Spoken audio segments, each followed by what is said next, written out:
मुझे नहीं पता मैं यहाँ कितने साल हूँ। सियासी जो अपहीवल है पाकिस्तान में वो चलता रहता है। आज सुबह कोई एम्बेसडर आए हुए थे नवाज शरीफ साहब के पास, तो मैं किसी मुल्क के एम्बेसडर थे, मैं भी उनके साथ बैठी थी। तो उन्होंने कहा कि ये जो इंतशार है पाकिस्तान के अंदर, इसके बारे में आप कैसे देखते हैं? तो नवाज शरीफ साहब ने कहा कि हम इसी इंतशार में बड़े हुए हैं, यही इंतशार में हमने पॉलिटिकली ग्रो किया है, और आज भी हमारे लिए कोई नई बात नहीं है, पाकिस्तान में ये सदा से होता है। वज़ीर आला पंजाब मरियम नवाज ने कहा है कि पाकिस्तान में सियासी ऊंच नीच चलती रहती है। मुझे भी नहीं पता कि मैं यहाँ कितने साल हूँ। आज नवाज शरीफ से एक मुल्क के सफ़ीर ने कहा कि पाकिस्तान में सियासी इंतशार है।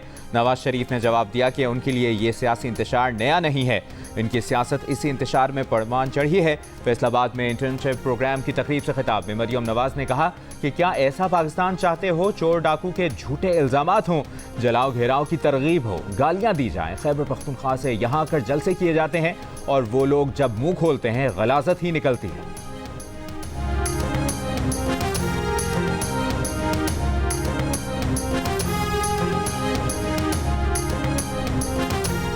मखसूस नशिस्तों के मामले पर चीफ इलेक्शन कमिश्नर की ज़ेर सदारत 7वां इजलास खत्म। सुप्रीम कोर्ट के फैसले पर अमल दरामद से मुतालिक गौर।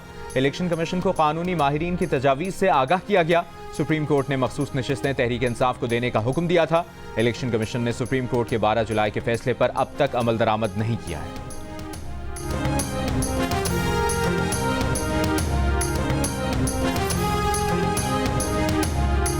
बोर्ड की मीटिंग है IMF की, बड़ी कड़ी शराइत थी, पूरी कर दी हैं अल्हम्दुलिल्लाह। सऊदी अरेबिया का, चीन का और UAE का कि उनके भरपूर तावन के बगैर ये मुमकिन नहीं था। और आखिरी मराहिल में IMF की जो कुछ शराइत थी उनका ताल्लुक चीन से था, और चीनी हुकूमत ने जिस तरह पाकिस्तान का माजी की तरह दोबारा हाथ पकड़ा और भरपूर ताउन किया, मैं चीनी लीडरशिप सर आपने पाकिस्तान का तशक्कुस बहाल किया दुनिया में।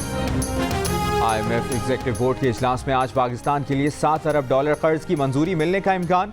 वज़ीर आज़म शहबाज शरीफ ने कहा कि IMF की कड़ी शराइत पूरी कर दी हैं। सऊदी अरब, चीन और UAE के शुक्रगुजार हैं, इनके ताउन के बगैर ये मुमकिन नहीं था। न्यूयॉर्क में सहाफ़ियों से गुफ्तगू करते हुए वज़ीर आज़म ने कहा कि मुआशी आशारियों में बतदरीज बेहतरी आ रही है। वज़ीर आज़म की पायदार तरक्की के अहदाफ पर पैनल में भी शिरकत। कहा 2022 के तबाहकुन सैलाब में पाकिस्तान की मईशत को अरबों डॉलर का नुकसान हुआ। 2.5 करोड़ बच्चे स्कूल से बाहर हैं, जिन्हें तालीम की फराहमी बड़ा चैलेंज है। वज़ीर आज़म जनरल असम्बली इजलास से 27 सितंबर को खिताब करेंगे।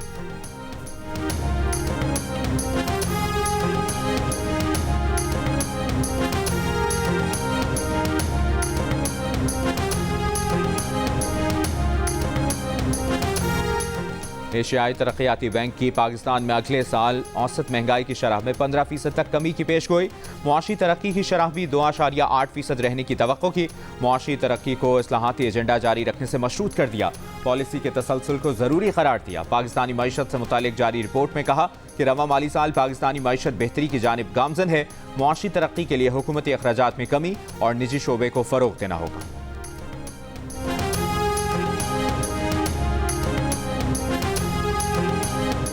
नॉन फाइलर्स की कैटेगरी खत्म, कड़ी पाबंदियां। वज़ीर आज़म ने मंजूरी दे दी। टैक्स रिटर्न फाइल ना करने वाला जायदाद और गाड़ी की खरीदो फरोख्त नहीं कर सकेगा।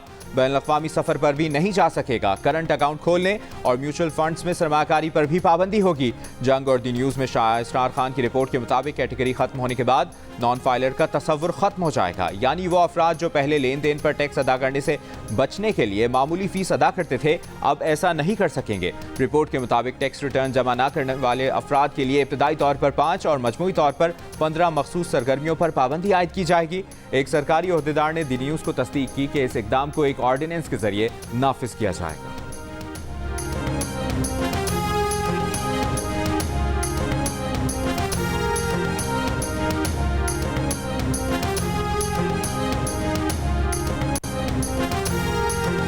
वज़ीर आज़म की अक़वाम मुत्तहिदा की जनरल असम्बली के 79वें इजलास के मौके पर बांग्लादेश के चीफ एडवाइज़र मोहम्मद यूनुस से मुलाकात। मोहम्मद यूनुस ने वज़ीर आज़म शहबाज शरीफ को तस्वीरी किताब आर्ट ऑफ तोहफे में दी। वज़ीर आज़म शहबाज शरीफ की कुवैत के वली अहद शेख सबाह अल खालिद से भी मुलाकात। दोनों ममालिक के दरमियान दरीना बिरादराना और दोस्ताना ताल्लुकात पर इत्मीनान का इजहार। आलमी उमूर पर ताउन बढ़ाने का इरादा किया।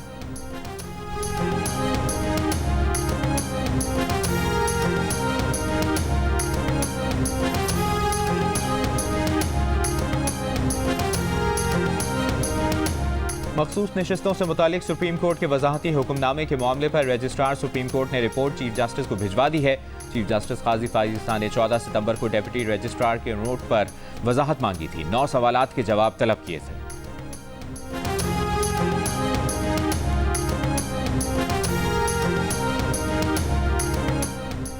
नून लीग के सदर नवाज शरीफ और वज़ीर आला पंजाब मरियम नवाज से चीन की सफ़ीर की मुलाकात।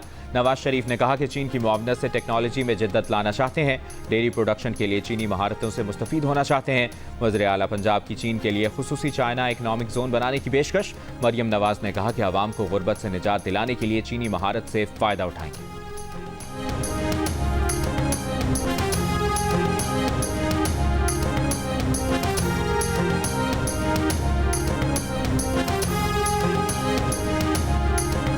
सदर मुमलिकत आसिफ अली जरदारी का कहना है कि लोगों की ज़रूरियात पूरा करने के लिए मौसर माहौल दोस्त ट्रांसपोर्ट के लिए पायदार इंफ्रास्ट्रक्चर की ज़रूरत है। पाकिस्तान पायदार तरक्की के अहदाफ के हुसूल के लिए चीन के साथ मिलकर काम करेगा। बीजिंग में आलमी पायदार ट्रांसपोर्ट फोरम से वीडियो लिंक पर खिताब में सदर आसिफ अली जरदारी ने कहा कि पाकिस्तान रुकन ममालिक की ट्रांसपोर्ट अथॉरिटीज़ के दरमियान पायदार ट्रांसपोर्ट ताउन का हामी है।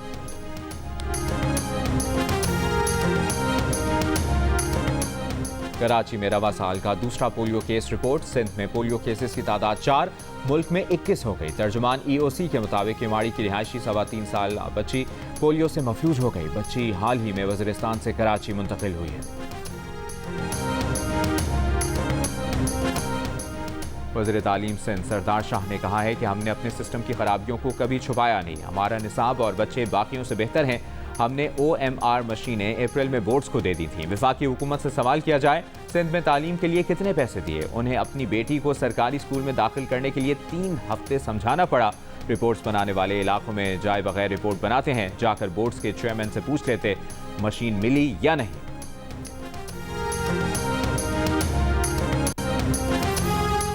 डिफेंस कराची में साबिक निगरां वज़ीर आला बलूचिस्तान सालेह बुहतानी के घर पर बलूचिस्तान पुलिस के छापे पर हुकूमत सिंध का बलूचिस्तान हुकूमत से एहतजाज। गैर कानूनी छापे में मुलविस पुलिस अफसरान और एहलकारों के खिलाफ सख्त कार्रवाई का मुतालिबा। महकमा दाखिला सिंध ने एडिशनल चीफ सेक्रेटरी दाखिला बलूचिस्तान को एहतजाजी खत लिख दिया।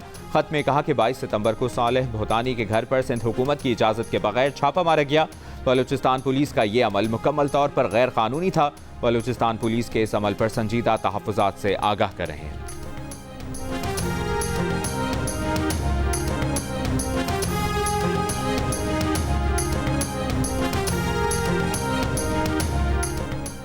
लबनान में इसराइली हमलों के खिलाफ मिस्र, इराक, उर्दन के वज़राए ख़ारिजा का मुश्तरका बयान। इसराइली जारहियत की शदीद मसम्मत। मुश्तरका बयान में कहा कि इसराइल खत्ते को मुकम्मल तौर पर जंग की तरफ धकेल रहा है। खत्ते में खतरनाक कशीदगी गजा में इसराइली जारहियत रोकने से ही रुकेगी।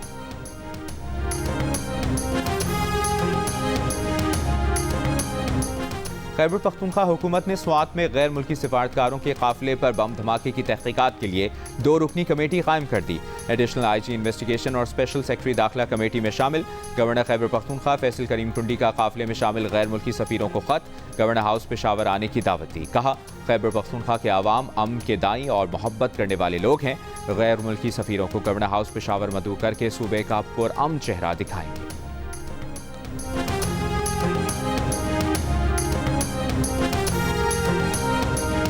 मुशीर इत्तलाआत खैबर पख्तूनख्वा बैरिस्टर सैफ का कहना है कि आईनी तरामीम होनी चाहिए, लेकिन मौजूदा हुकूमत आइन में तरामीम के काबिल नहीं। पहले इलेक्शन के नताइज ठीक किए जाएं, फिर तरामीम करें। पेशावर में सहाफ़ियों से गुफ्तगू करते हुए मजीद कहा कि बानी PTI ने मियांवाली के बजाय रावलपिंडी में जलसा करने का कहा है। जलसे की इजाज़त के लिए रावलपिंडी इंतजामिया को दरख्वास्त दे दी है। GO न्यूज़ से बातचीत में बैरिस्टर सैफ ने कहा कि खैबर पख्तूनख्वा में कोई गवर्नर राज नहीं लगेगा। महाज आराई इस वक्त मुल्क के मफाद में नहीं।